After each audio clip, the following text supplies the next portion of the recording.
খুব সুন্দরভাবে এই জিনিসটাকে করে, ঈদের জন্য করে। নতুন নতুন কাজ আমাদের উৎসাহিত যোগায়। ওদের কাছ থেকে আমি শিখে আমি 10,000 মানুষের সারা পশ্চিমবঙ্গে রেকর্ড করে ইফতার দ্রব্যাদি করেছি, এবছর আমরা করবো। 10,000 মানুষকে ইফতার দ্রব্য দেবো। যে কোনো ধরনের গরিব মানুষ একটা ব্যাপারে, যে মানুষ যে সবকিছু করার পর খাওয়া দাওয়া করবে 4 দিন 5 দিন 7 দিনের যে এটা আজিজুল হোসেন মন্ডলের এক্সেলেন্ট কর্মসূচি। এটা থেকে আমরা গতবারও শিখেছি, আমি এটা দেখেই খুব উৎসাহিত হই। আমি গতবার এই বড় প্রোগ্রামও করেছিলাম ওদের সবার সাহায্য নিয়ে। এবছর খুব সুন্দরভাবে এতগুলো আইটেম দিয়ে মানুষকে বিষয়গুলো করবে। নবীজি বলেছেন পাশের লোকটাকে না খাইয়ে হজ যাত্রা গেলে বলা, তুমি নিজে রোজা করলে আর গরিব মানুষ না খেয়ে থাকলো, খেয়ে দেওয়া। আমাকে কালু বলুন যে 1 থেকে 10-এর মধ্যে দিনের কর্মে আছে, এটা খুব ভালো হয়। এই মানুষগুলো প্রথম 4 রমজানে এই মানুষগুলো যে খাদ্যদ্রব্য করে দেওয়া হলো, আমি অত্যন্ত খুশি। তাই হবে, যারা ন্যায্য লোক, যারা বিষয়টা ধর্ম নিরপেক্ষ, সিপিএম এখন বন্ধ হয়ে গেছে। আর এই সেলিম বাবু যতদিন থাকবেন ততদিন কারোকে উঠতে দেবে না। বিকব্বত করেছেন, ভালো হয়েছে। যারা প্রাক্তন সিপিএম তারা বুঝতে পারছে যে বিষয়, যারা লিবারেল পার্টি করতে চায় পুরোনো জায়গাও ছাড়বে না, এই যন্ত্রের বিষয়গুলো করবে না। তাই জন্য যোগদান শক্তিশালী হলো, আমিও স্বাগত জানাচ্ছি আমার ছোট ভাইকে। আমি নিজে আমার বিধানসভায় পৌঁছানো আজকের আমাদের এখানে উপস্থিত হয়েছিলেন আমাদের কাকুলিদিকে আমরা অনুমতি নিয়ে এটা আমরা করেছি। আমাদের বিধায়ক তাপস চ্যাটার্জি এখানে উপস্থিত ছিলেন, আমাদের আনোয়াজ আলী মন্ডল ডামটু উপস্থিত ছিলেন, ছিলেন আমাদের সিরাজুল ভাই ছিলেন, কবির কর আমাদের বর্ষিয়ার নেতৃত্ব তিনি উপস্থিত ছিলেন, পিনাকি নন্দী ছিলেন, নন্দিনী ব্যানার্জি ছিলেন, এখানে সবাই ছিল। সংখ্যালঘু ছেলে আমাদের জুলফিকার থেকে আমাদের ওয়ার্ডের দেবব্রত দাস, গুরু দাস, ইউনুস তরফদার, তাপই দা, তারক দা, মিরাজ তরফদার, কর্মী নাম সুশান্ত ঘোষ, ওয়ার্ড সচিব অষ্টম খামরুই, এক গাদা আমাদের সব কর্মী থেকে তারা সবাই আমরা ইফতার সামগ্রীকে আমরা তুলে দিতে পেরেছি। আমরা তিনটে আমরা একদম 3:10-15 আমরা শুরু করেছি।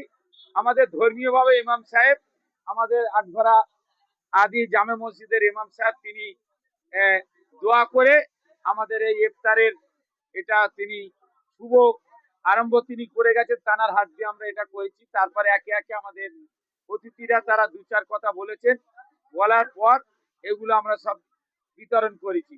তাই আমি সবাইকে ধন্যবাদ শুভেচ্ছা জানাবো। মিডিয়া গণতন্ত্র চতুর্থ স্তম্ভ, মিডিয়া বন্ধুদের আমি শুভেচ্ছা ভালোবাসা জানাবো। আজিজুল কালোর দিকে কি বলবেন? হ্যাঁ, এটা আমাদের খুবই ভালো খবর এবং আমাদের সৌভাগ্য যে কালো এবং মমতার মতো আমরা পুরো প্রতিনিধি পেয়েছি। কালো প্রাক্তন, মমতা এখন বর্তমান। যে কোনো অনুষ্ঠানে সে হিন্দু হোক, মুসলিম হোক, খ্রিস্টান হোক, খ্রিস্টান যদি এখানে খুব সংখ্যায় কম, কিন্তু আমরা উৎসব করি। 25 ডিসেম্বর পালন করা হয় সকলে মিলে। ও দুর্গাপুজো, কালী পুজো, রথ যেমন উৎসাহ উদ্দীপনা নিয়ে অনুষ্ঠান করে, তেমনি ওর নিজের উৎসব, ওরা নিজেরা ইসলাম ধর্মাবলম্বী মুসলিম, ওরাও এই পবিত্র রমজান মাসে ইফতার সামগ্রী বিতরণ করে। এবছরই নয়, প্রত্যেক বছরই ওরা করে থাকে এবং সেই অনুষ্ঠানেও আমি থাকি।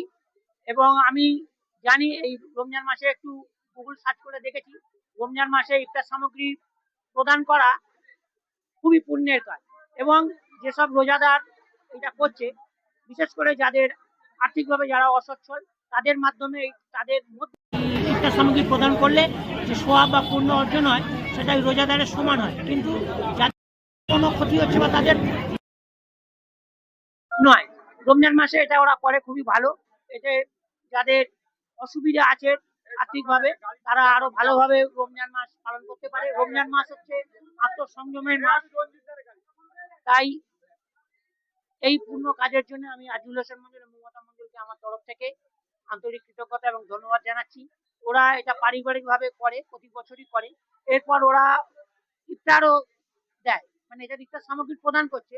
এরপর ইফতারের মজলিসও ওরা আয়োজন করে, সেটা ওরা পারিবারিক ভাবেই করে এবং এই বাড়িতেই করে। এছাড়াও হ্যাঁ, আমরা জানি দুর্গাপূজার সময় যেমন ও হিন্দুদের মধ্যে জামা কাপড়, শীতকালে কম্বল বিতরণ করে সকল ওয়ার্ডবাসীর মধ্যে, তেমনি এই রমজান মাসেও আমরা জানি মুসলমানদের সবচেয়ে খুশির ঈদ, সেই ঈদেও জামা কাপড় ওরা বিলি করে। এবারেও সেটা করবে।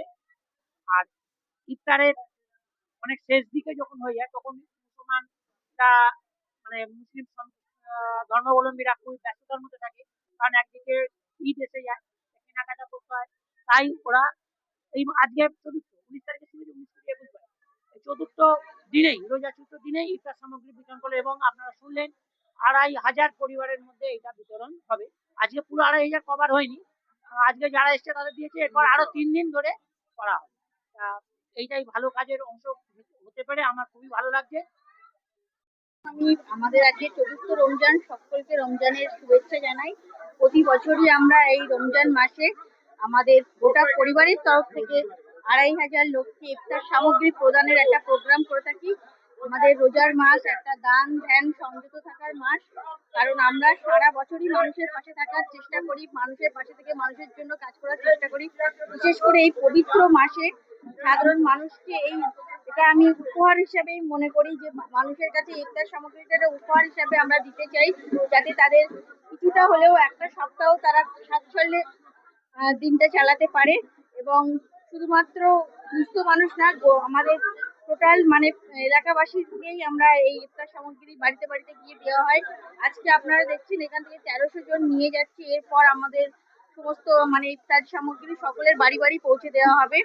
এবং এই শুধু রমজান মাস বলে নয়, সারা বছর আমরা মানুষের পাশে থেকে কিভাবে মানুষের একটু আমরা পৌর প্রতিনিধি হয়েছি মানুষের জন্য, মানুষের আশীর্বাদে আগামী দিন যাতে মানুষ আমাদের ওপর আস্থা রাখে, ভরসা রাখে, এটাই আমাদের এলাকাবাসীর কাছে বার্তা। ধন্যবাদ।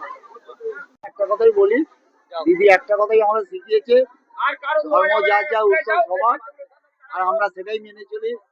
যেমন দুর্গাপুজোয় কালো আমাদের মমতা মণ্ডল বিভিন্ন দুর্গা মন্ত্রী যে উপস্থিত হয়ে তারা উদ্বোধন করে, সেরকম আমরাও ঈদের দিন এই যে সামগ্রী দেওয়া হয় সেদিনকে এসে উপস্থিত হই। একটা কথাই বলি, মানুষ ভালো থাকুক, সুস্থ থাকুক, সবাই আনন্দ থাকুক। আবার অগ্রিম ঈদের শুভেচ্ছা জানাচ্ছি সকলকে, অগ্রিম ঈদের শুভেচ্ছা জানিয়ে আমি আমার বক্তব্য দিচ্ছি। আমরা তৃণমূল কংগ্রেস থেকে আমরা মানে প্রতি বছরই এটা করা হয়, এবং শুধু প্রথম রোজাতে এই 4টে রোজার মধ্যে আজকে করা হলো, ইফতারি জিনিস বিতরণ করা হলো, এবং আমাদের কাছাকাছি আমরা বস্ত্র বিতরণ করবো। এবং এইভাবে আমরা প্রতি বছরই করি, যাতে সাধারণ গরিব মানুষরা যাতে না অসুবিধা হয়। এই যে আমরা ইফতারি জিনিস 10-12 রকমের জিনিস তুলে দেওয়া হলো, মোটামুটি সাধারণ গরিব ঘরে 10-15 দিন আরামসে তাদের চলবে, তাদের কোনো অসুবিধা হবে না। এবং আমরা দেখবো যারা অনেক গরিব, যারা দেখা চড়া ধরে, তাই আমরা চেষ্টা করি আমাদের কাউন্সিলর এবং আমাদের টাউন আইএমডিসি সভাপতি আইজুল হোসেন মন্ডলের নেতৃত্বে এবং সমস্ত তৃণমূল কংগ্রেসের নেতৃত্বে আমরা এটা করে থাকি, যাতে গরিব মানুষের সুসা হয় এবং 10-15 দিন থাকতে পারে। এটাই বললাম।